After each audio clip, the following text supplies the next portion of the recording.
अहमदनगर जिल्ह्याचे महायुतीचे उमेदवार डॉक्टर सुजय विखे पाटील आणि शिर्डीचे उमेदवार सदाशिव लोखंडे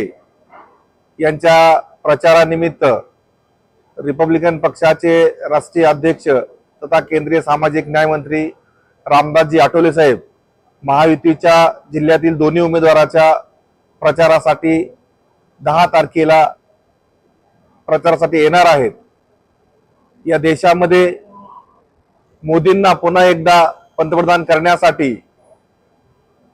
रामदास आठवले यांच्या नेतृत्वाखालील रिपब्लिकन पक्ष महाराष्ट्रासह संपूर्ण देशामध्ये सर्व कार्यकर्ते या ठिकाणी महायुतीच्या उमेदवाराचा प्रचार करत आहेत आणि या देशामध्ये महायुतीकडून स्टार प्रचारक म्हणून रामदास आठवले साहेबांचे संपूर्ण देशामध्ये निवडणुकीच्या माध्यमातून उमेदवाराच्या प्रचारासाठी वेगवेगळ्या राज्यात दौरे चालू आहेत आणि त्याच पार्श्वभूमीवर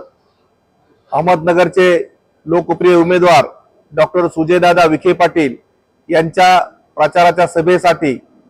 अहमदनगर शहरातील नगरसेवक सचिन भाऊ जाधव यांच्या प्रभागामध्ये मंगल चौक येथे सभेचं आयोजन करण्यात आलेलं आहे आणि सभा झाल्याच्या नंतर त्या ठिकाणी पत्रकार परिषद घेऊन आठवले साहेब पक्षाची भूमिका जाहीर करणार आहेत। अहमदनगर जिल्ह्यातील रिपब्लिकन पक्षाचे आठवले साहेबांच्या नेतृत्वाखाली सर्व कार्यकर्ते नवे जुने सर्व कार्यकर्ते या ठिकाणी सुजयदादा विखे पाटील यांना निवडून आणण्यासाठी सर्व कार्यकर्ते काम करणार आहेत।